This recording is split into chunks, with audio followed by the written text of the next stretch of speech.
Oke, shalom, Tuhan Yesus berkati, God bless ya.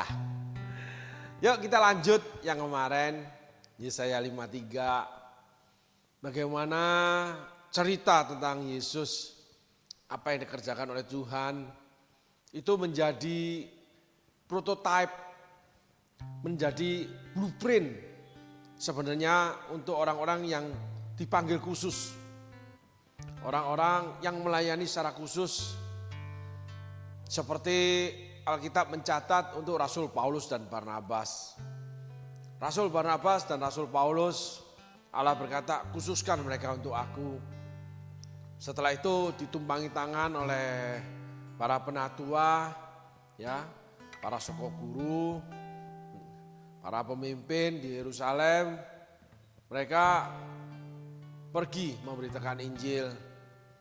Yang pertama, mereka memberitakan diizinkan Tuhan, diberikan waktu, diberikan ruang untuk kebebasan melayani, berjalan.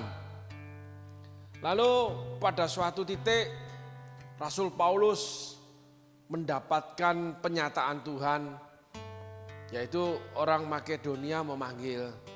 Sehingga Rasul Paulus menetapkan arah pelayanannya. Setiap orang yang dipanggil-panggil khusus sama Tuhan, itu akan melewati fase demi fase lebih dahulu. Enggak langsung saudaraku. Untuk mendewasakan, menambahkan pengetahuan, lalu lebih tajam pelayanannya. Kalau diumpamakan sebagai dokter, dokter itu ada yang namanya dokter gigi. Lalu dia masuk lebih tinggi, ngambil masternya, ngambil spesialisnya, dokter gigi, bedah gigi, yaitu spesialis bedah mulut, itu dokter gigi saudaraku. Setelah itu ada yang mengambil lebih dalam lagi, menjadi spesialis bedah mulut gigi anak, gitu saudaraku. Demikian juga dokter-dokter yang lain, spesialis-spesialis yang lain, ada spesialis jantung bu dipisah lagi. Sehingga ditemukanlah penemuan-penemuan ilmiah yang harus dipertanggungjawabkan di hadapan seluruh dunia, yaitu yang namanya profesor. Nah, Paulus itu seseorang yang sekolah Alkitab, seseorang yang menguasai Taurat, lulusan universitas teologi terbaik di bawah pimpinan Rektor Gamaliel. Jadi saudaraku, orang yang terhormat, orang yang terkenal, orang yang dihargai, orang yang memiliki pengetahuan tentang Taurat.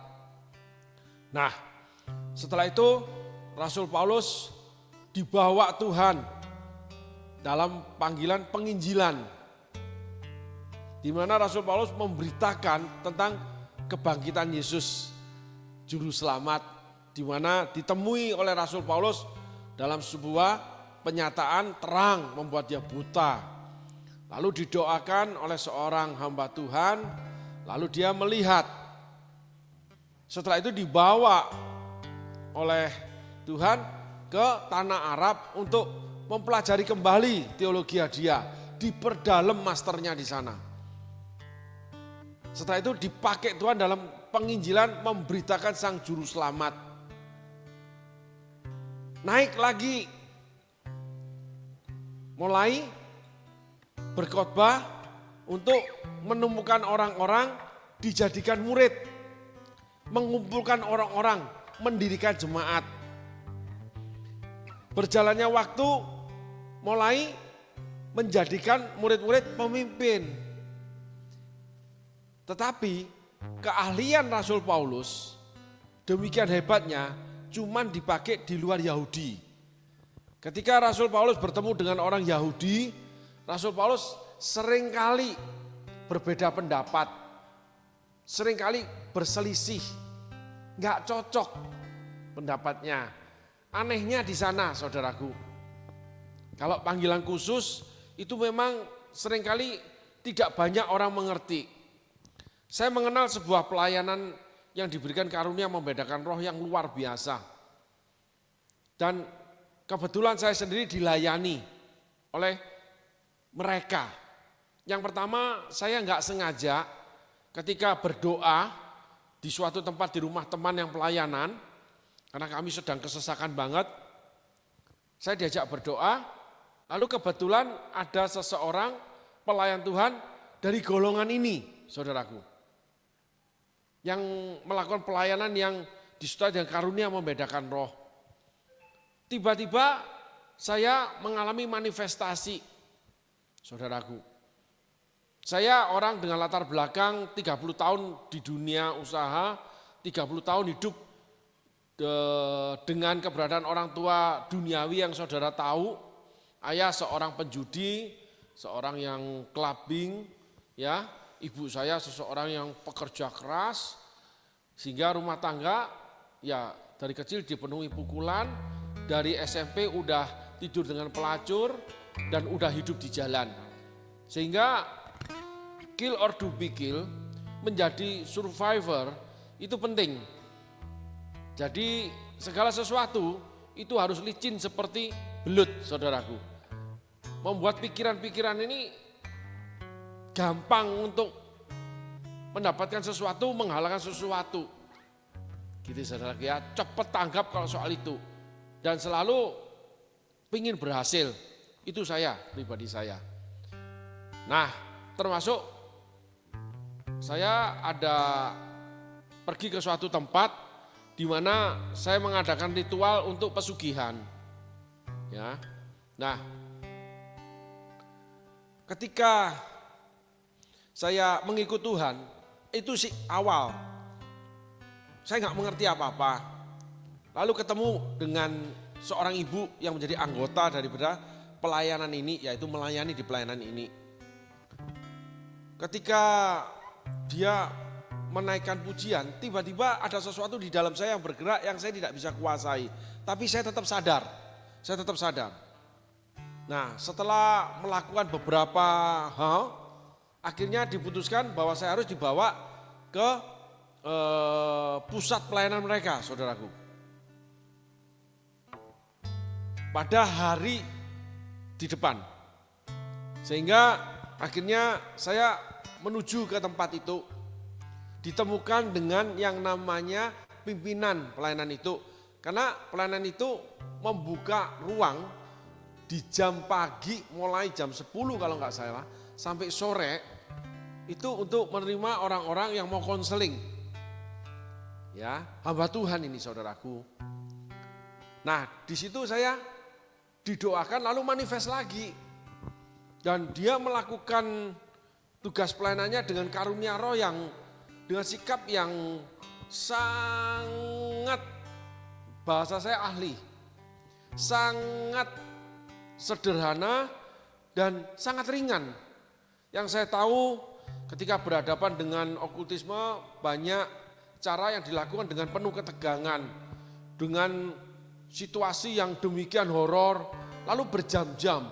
Kalau beliau tidak, beliau dengan ringan melakukannya, sehingga pelayanan beliau menjadi berkat, di mana kita bisa belajar bagaimana iman beliau. Nah, setelah itu saya berjalan bertumbuh sampai hari ini. Namun di dalam perjalanan, beliau ini yang di dalam buku tamunya, kalau boleh yang tercatat, kan ada buku tamu ya, kita nulis ya, itu banyak orang yang dilayani beliau ini yang akhirnya menjadi orang-orang yang dipakai Tuhan di pelayanan atau di rumah Tuhan, saudaraku. Orang-orang yang terkenal, gitu, pelayanannya. Tetapi beliau ini menghadapi sebuah masalah ketika mengungkapkan sebuah rahasia yang ditolak saat itu, saudaraku. Nah, persis seperti pada zaman dahulu saya diceritakan yang sekarang menjadi tokoh-tokoh gereja, itu ketika pertama kali memulai sebuah pelayanan di mana salah satunya bahasa roh, salah satunya karunia-karunia bekerja, itu ditolak oleh pelayanan yang sudah mapan. Nah, hamba Tuhan ini yang melayani saya demikian juga. Beliau menulis buku mendapatkan sesuatu rahasia ilahi, saudaraku. Nah, terjadilah manifest daripada hampir ramai sekali beliau dikatakan sesat. Sehingga pelayanan beliau dibatasi atau diblok, saudaraku. Tetapi dalam perjalanannya saya nggak bisa ngomong. Kenapa? Karena setelah dilayani beliau pertumbuhan saya itu tetap bagus sampai hari ini melayani Tuhan. Jadi akibat buah daripada kehidupan perjalanan kerohanian saya itu banyak dilayani hamba Tuhan, saudaraku. Ya, tidak ada orang yang cuma dilayani Tuhan aja, nggak ada.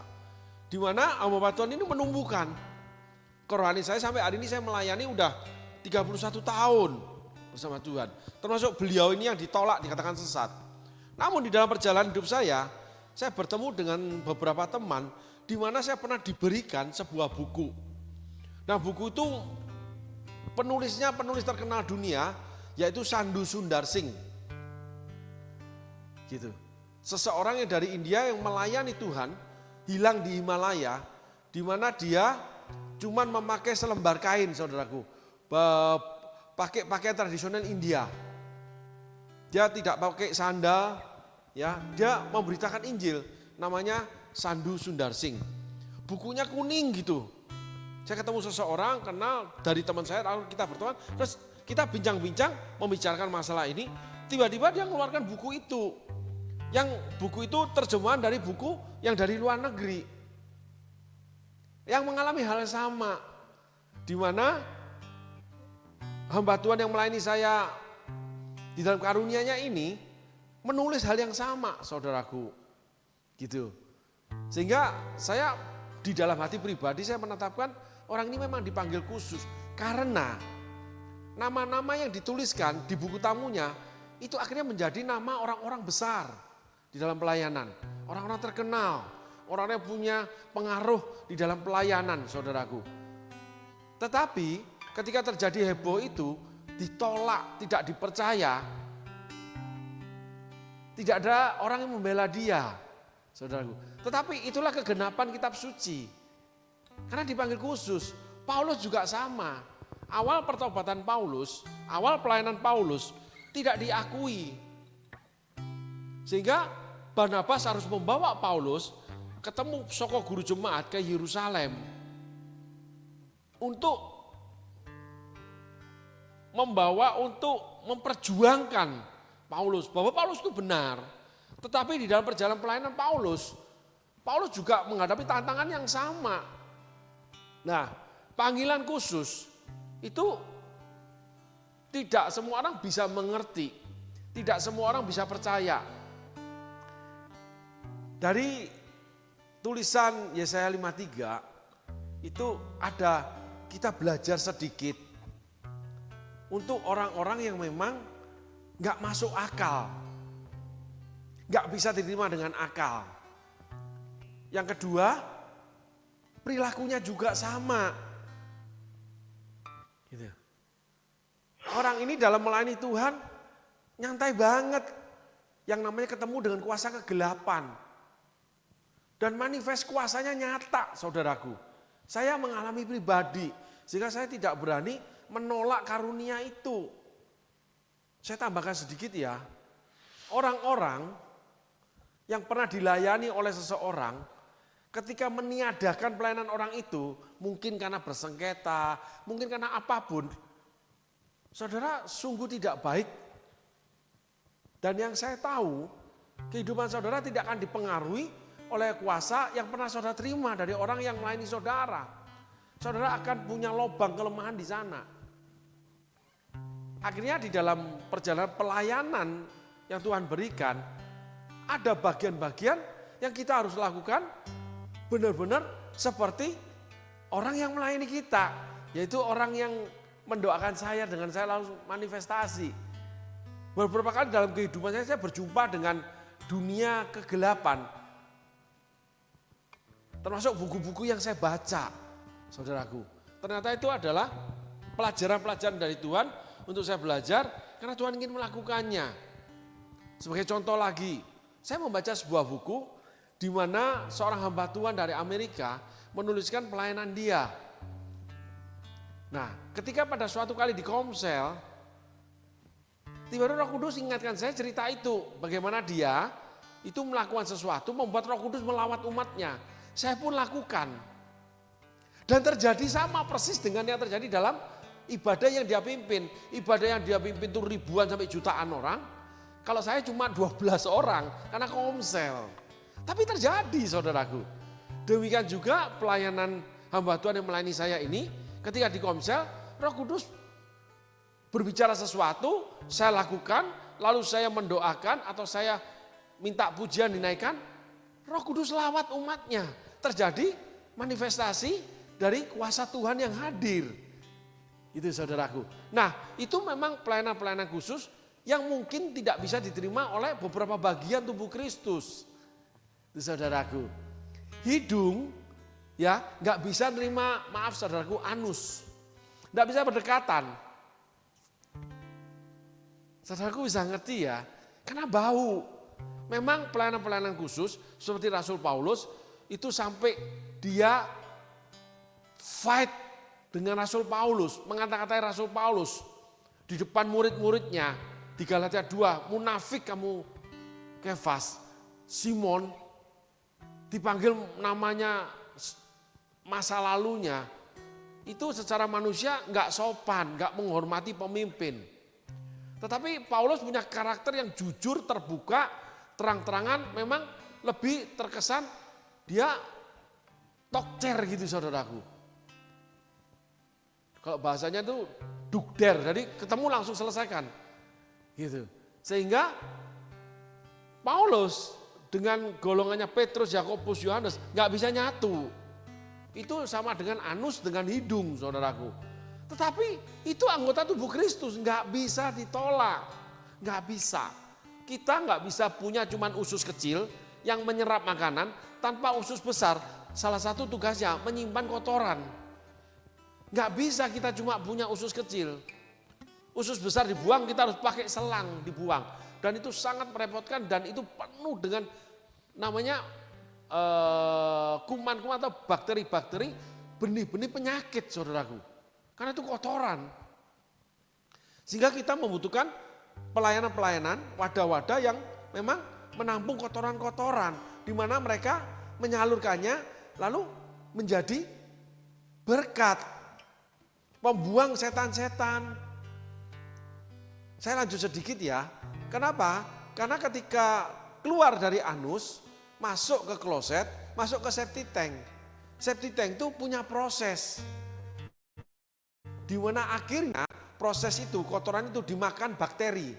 Membuat akhirnya steril. Sehingga kotoran itu mengendap, ya, lalu airnya itu keluar, itu menyuburkan tanah. Saudara pelajari tentang ilmu safety tank ya. Buka di YouTube atau di Google. Itu ada. Sehingga kotoran itu tidak boleh langsung dialirkan di tempat-tempat seperti bebas aja ke sungai, ke tanah, nggak boleh. Disimpan di safety tank, terjadi proses dimakan bakteri, membuat hasilnya kotoran itu mengendap, ya sisa kotoran mengendap, yang aliran airnya itu terbuang ke dalam tanah, itu akan menyuburkan tanah, saudaraku. Gitu. Nah, ketika orang-orang itu yang kotor, setan-setan itu yang mempengaruhi manusia, harus ada alat-alat Tuhan, toolnya Tuhan untuk membuangnya. Lalu terjadi proses, memang tempat-tempat yang pelayanannya radikal. Radikal mengutus penginjilan. Saya menemui ada pelayanan-pelayanan yang mengutus orang-orang yang mengambil bagian belajar Alkitab, tapi bukan sekolah Alkitab. Yayasan-yayasan akhirnya mengutus mereka, saudaraku.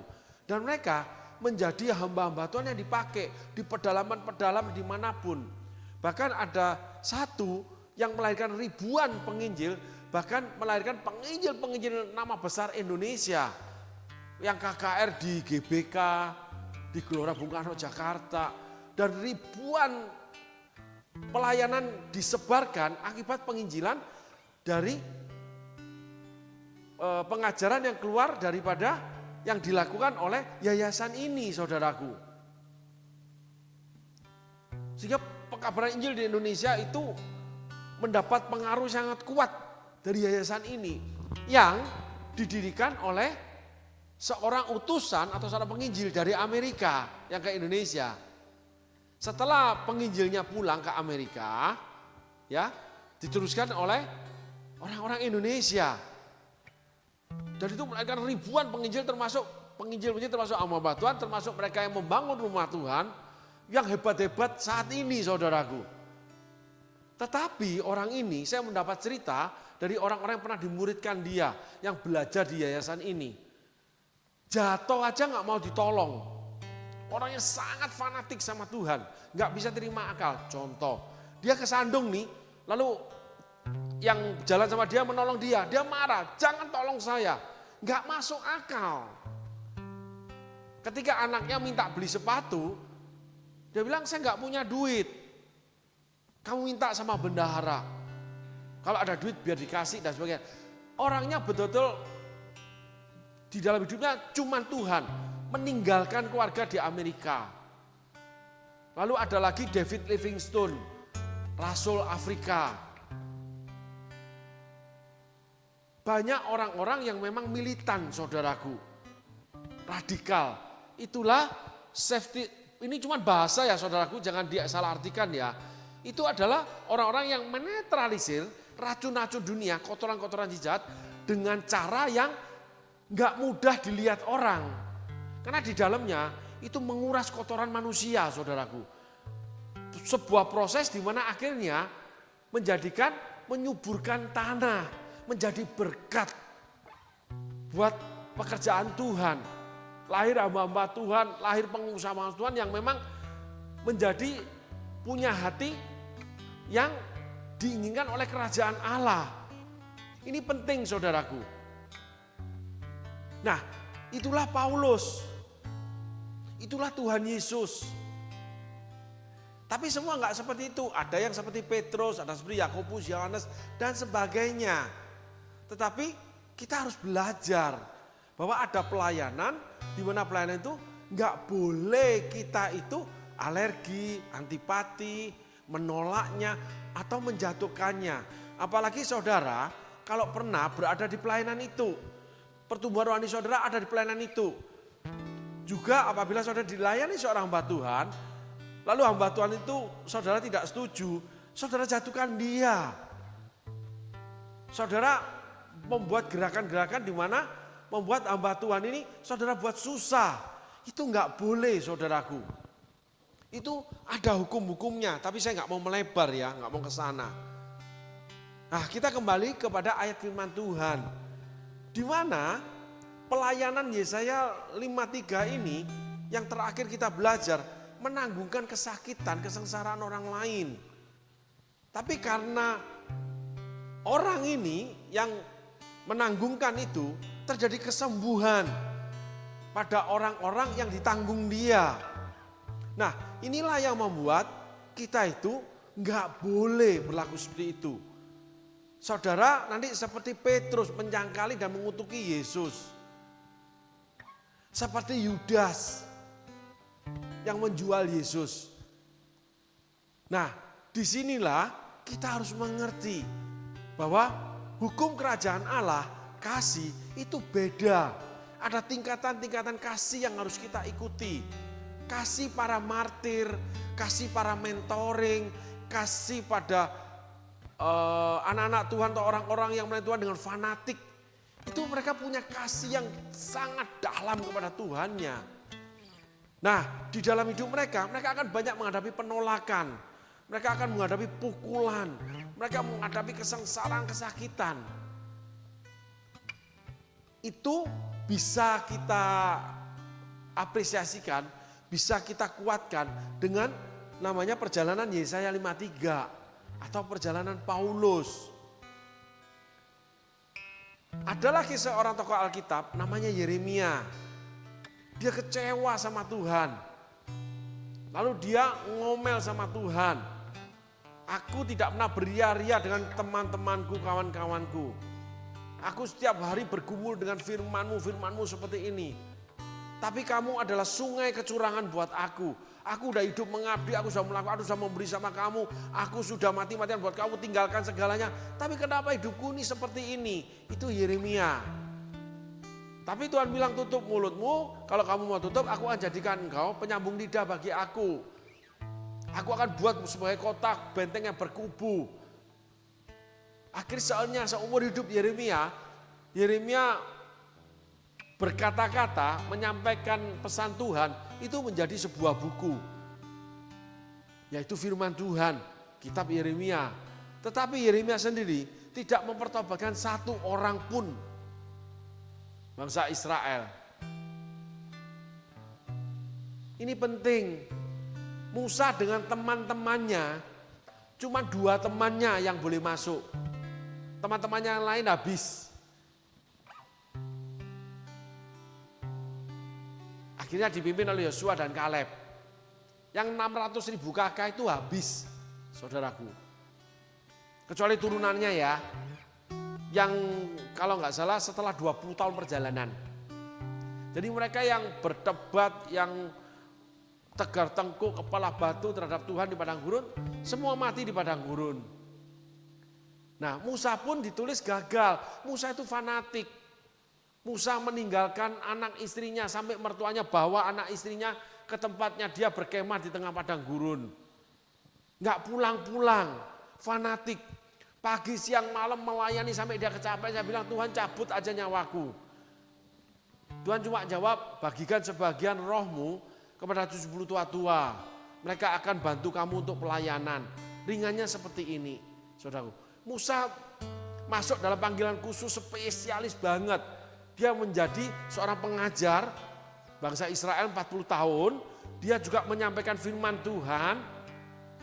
Dia juga memimpin bangsa Israel. Dia juga menghakimi bangsa Israel setiap hari.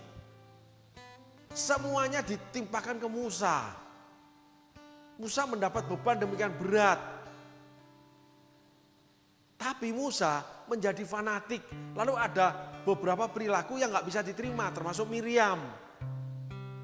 Dengan wanita Kus. Miriam yang dihukum Tuhan, saudaraku. Nah, ini sebuah rahasia. Mungkin hamba-hamba Tuhan yang fanatik sama Tuhan itu gak sempurna hidupnya. Tetapi bagaimana juga dia sudah menyerahkan diri, apalagi sudah menanggungkan saudara. Menanggungkan banyak orang di mana dia layani. Dia menjadi tempat yang kotor, menjadi septic tank. Tetapi apapun juga hidupnya sudah diserahkan pada Tuhan untuk melayani tempat yang kotor. Atau dia menjadi alat yang kotor seperti anus, tempat lewatnya kotoran. Allah butuh orang-orang seperti ini. Musa cuma mendapat penghukuman ketika memukul batu. Ini sebuah rahasia. Daud diampuni kesalahan dengan Batseba. Minta Batseba tetap jadi istri kekeh. Sebenarnya menurut kita itu salah. Saya sampai hari ini tidak mengerti pikiran Allah. Dan dinikahkan loh sama Batseba. Kenapa dinikahkan? Karena anaknya Batseba setelah anak pertamanya dimatiin Tuhan, itu dijadikan raja pengganti. Ditulis Allah jatuh hati terhadap Salomo, terhadap Yedijah. Allah jatuh hati. Perempuan yang melahirkan ini perempuan yang enggak benar. Menurut hasil perbuatannya, punya suami selingkuh. Pelakor, tapi dipakai. Perempuan Samaria yang kumpul kebo, yang kelima laki-lakinya. Itu dipakai memberitakan Injil, memenangkan banyak orang Samaria datang kepada Yesus. Karena Samaria tidak pernah dimenangkan. Orang berdosa. Perempuan kedapatan berzina. Tuhan cuma ngomong jangan lakukan lagi ya. Ada sebuah karakteristik Tuhan yang khusus. Di mana kita sendiri seringkali nggak mengerti. Termasuk terhadap panggilan khusus. Perempuan Samaria, Batseba, Musa. Ada lagi perilaku daripada Bunda Maria, ibunya Yesus, dengan yang namanya Yusuf. Perilaku yang Nggak masuk akal. Yang mau menderita lari-lari cuman gara-gara seorang bayi yang ada di perutnya, yang nggak tahu lahir dari mana. Terlebih lagi Yusuf. Kok mau ya? Terlebih lagi Bunda Maria kok mau ya? Tiba-tiba mau menderita. Yang keuntungannya nggak ada. 30 tahun nggak ada keuntungan. Bahkan Pak Yusuf meninggal lebih dulu. Menurut para teolog ya. Karena nggak ada cerita lagi. Waktu Yesus mati pun nggak ada Pak Yusuf. Yang ada ibunya. Nah, di dalam dunia kekristenan, dunia pelayanan khususnya, ada hal seperti ini. Nggak bisa disamaratakan. Sehingga teman-teman dimanapun berada, apabila mendapatkan dirinya dipanggil seperti itu, saya nggak bicara full timer loh. Ada orang itu yang seumur hidup tante-tante ini, kalau memberi sama Tuhan itu luar biasa. Anaknya nggak setuju, suaminya nggak setuju.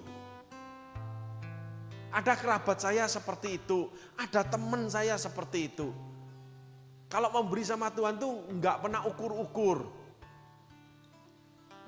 Mereka melayani Tuhan dengan cara yang khusus, hatinya khusus. Kalau boleh saya bilang itu panggilan juga yang khusus. Karena nggak semua orang bisa mengorbankan segala sesuatu milik kepunyanya diberikan kepada Tuhan. Nggak semua orang bisa. Yang rata-rata cuma ya persepuluhan, diakonia, Hagai, perayaan Natal. Bahkan memberi persepuluhan aja belum tentu mau. Bahkan diperdebatkan di mana-mana. Saya nggak ikut perdebatannya saudaraku. Saya cuma mengajarkan yang namanya moral di dalam hidup untuk sebagai anak Tuhan. Nah, inilah dunia pelayanan yang ditekuni oleh Paulus. Sehingga Petrus pun nggak bisa mengerti. Yakobus, Yohanes nggak bisa mengerti. Tapi menerimanya. Karena Paulus membawa Timotius dibawa ke Yerusalem untuk melaporkan pelayanannya. Dan diterima oleh Petrus. Timotius disuruh cukur. Nah, inilah pandangan-pandangan Alkitab yang kita harus terima. Sehingga di dalam hidup ini kita nggak boleh memilih-milih pelayanan. Nggak boleh memilih hamba Tuhan. Nggak boleh lagi memilih-milih perilaku hamba-hamba Tuhan. Biarkan saja, khususnya jangan menjatuhkan. Lalu membuat sebuah kolaborasi, sebuah opini untuk menyerang hamba Tuhan ini. Supaya hamba Tuhan ini pelayanannya bla bla bla. Saya punya sebuah pengalaman di masa lalu saya yang baru sekarang saya bisa ceritakan. Karena sudah lewat jauh. Pada suatu kali saya itu diundang berkhotbah di sebuah gereja.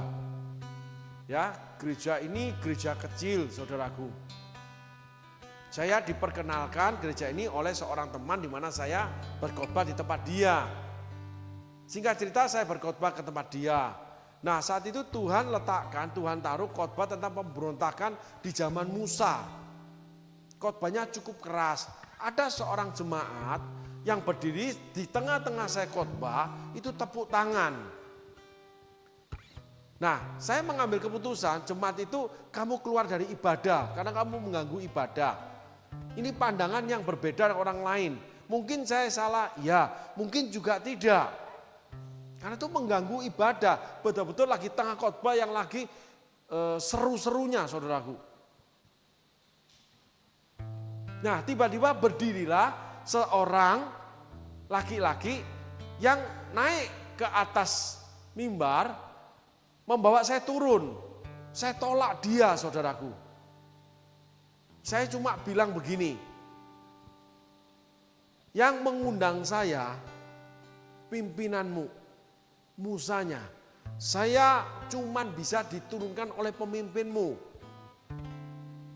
Kan repot setiap kali orang kalau nggak setuju nurunin pembicara di dalam gereja. Chaos gereja ini. Nggak benar. Ternyata dia wakil gembala. Ternyata dia pejabat kumpulan hamba Tuhan di sebuah provinsi. Dia punya jabatan tinggi. Saya nggak tahu dan saya nggak peduli. Karena saya cuma khotbah. Setelah itu di atas mimbar saudaraku saya bicara begitu. Setelah itu saya bawa mic saya ke pemimpinnya. Kebetulan seorang wanita, seorang ibu. Bu, ini silahkan. Saya serahkan dia. Dan ibu ini bicara sementara duduk di kursi, ya, menghadap mimbar, saya turun dari mimbar. Lanjut terus Pak, lanjutkan. Ya saya lanjut. Nah untuk melengkapi aja ya saudaraku ya, setelah saya lanjut karena terjadi chaos, ada suasana duka, Roh Kudus taruh, panggil semua pekerja. Saya panggil semua pekerja, berdiri jajar di depan.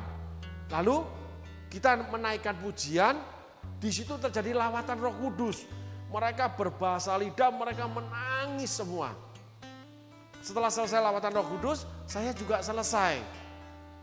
Saya serahkan mic saya ke Ibu Gembala. Ibu Gembala naik ke atas mimbar.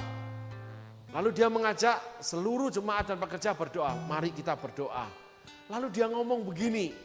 Dalam doa dia langsung ngomong, orangnya terus terang, sangat sportif. Tuhan Yesus, terima kasih. 11 tahun aku mengembala, aku selalu berdoa menanti-nantikan ini. Tuhan, di mana kamu? Kenapa kamu tidak hadir? Kenapa kamu tidak melawat gerejamu ini? Karena dia tidak mendapat sentuhan Tuhan.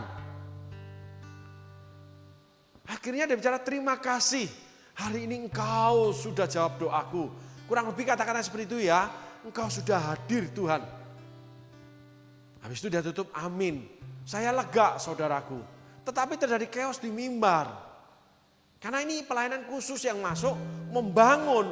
Ternyata setelah peristiwa ini, Ibu Gembala itu berjalan waktu dipakai sampai ke internasional, sampai ke punya jabatan di nasional. Karena dua pemimpin, Ibu Gembala dan Wakil Gembala, itu punya jabatan saudaraku di Persatuan Pendeta. Dan Ibu Gembala akhirnya membawai nasional dan pelayanan dibawa ke internasional. Yang ketiga, ibu ini gerejanya dibangun 2 lantai saudaraku. Ada seorang pejabat tinggi persatuan gereja yang kenalan saya ngomong, Rem, senior saya ya, setelah kamu khotbah di tempat ibu itu, dia sebutkan, ibu itu diberkati Tuhan Rem. Gerejanya sekarang dibangun Tuhan dan sebagainya. Buahnya itu baik. Namun setelah itu lanjut lagi saudaraku. Saya berani cerita karena ini sudah lewat beberapa waktu yang gak ada pengaruhnya lagi. Ya, saya cuma bercerita untuk pelajaran buat semuanya termasuk para pejabat gereja. Pejabat persatuan gereja. Ya saudaraku. Setelah beberapa waktu berkirim suratlah yang namanya persatuan pemimpin ini untuk tidak membolehkan saya berkhotbah di persatuan gereja mereka. Karena yang melaporkan itu punya jabatan. Yang menurunkan saya yang saya tidak ikuti itu punya jabatan di persatuan gereja. Jadi pelayanan saya dihentikan, nggak boleh melayani di kelompok mereka, di sinode mereka. Tetapi akhirnya Tuhan bawa saya ke sebuah tempat di mana akhirnya lahirlah beberapa gereja dalam konteks penginjilan saudaraku. Nah, di situ Tuhan membawa saya lebih dalam lagi. Paulus mengalami penolakan, tapi Tuhan bawa Paulus lebih dalam lagi, membuka tempat pelayanan, membawa orang banyak belajar menjadi murid Kristus, lalu menjadi pemimpin-pemimpin gereja, Timotius, Titus. Padahal Paulus adalah sebuah anus saudaraku, maaf saudaraku, cuman istilah aja.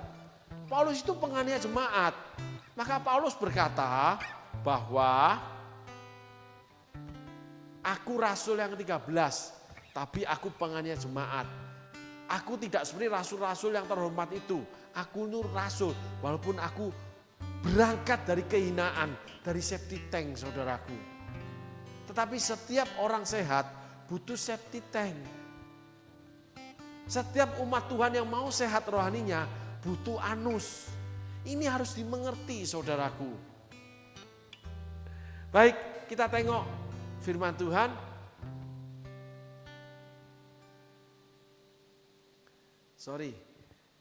Tetapi dia tertikam oleh karena pemberontakan kita, dia diremukkan oleh karena kejahatan kita, ganjaran yang mendatangkan keselamatan bagi kita ditimpakan kepada, dan oleh bilu-bilunya kita menjadi sembuh. Nah saudaraku, ini identik dengan salibnya Yesus.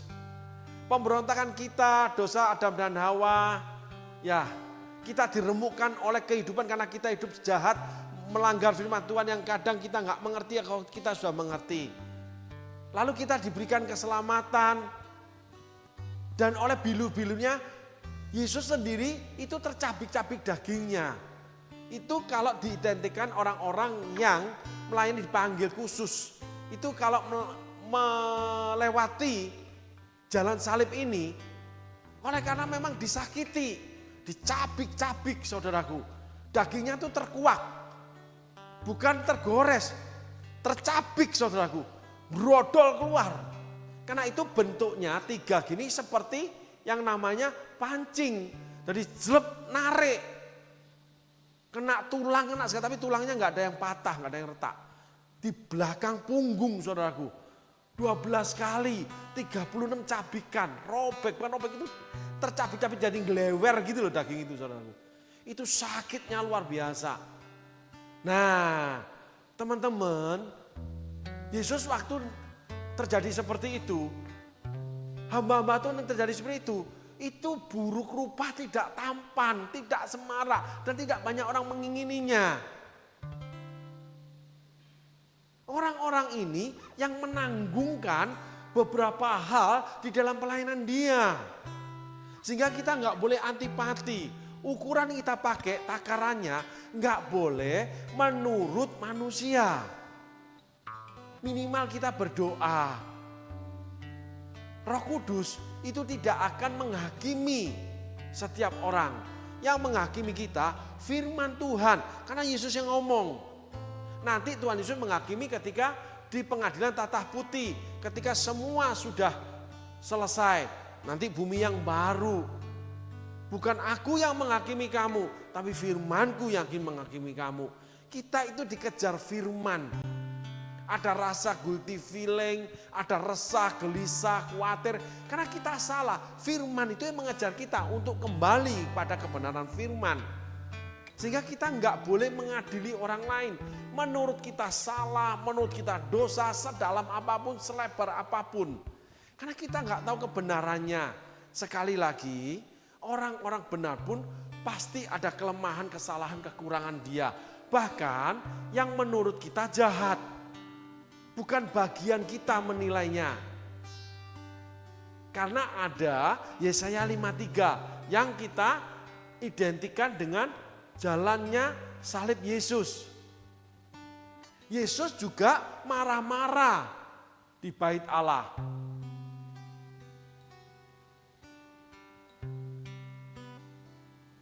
Inilah problemnya. Yesus juga mengatakan, nyah kamu iblis, menjatuhkan Petrus. Kalau segala satu kita mau bawa pada karakter salah, ya kita bisa dolak-dalik. Kita bisa membolak-balik perkara, menyatakan itu salah. Tahu nggak Yesus waktu itu marah-marah, padahal dia ngomong munafik. Berbahagialah orang yang lembut hatinya. Tahu nggak Yesus itu nggak punya duit sampai pakai koin. Padahal dia kalau berbicara berilah maka kamu akan diberi.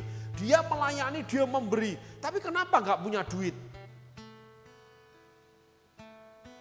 Nah inilah yang namanya dunia rohani, dunia roh.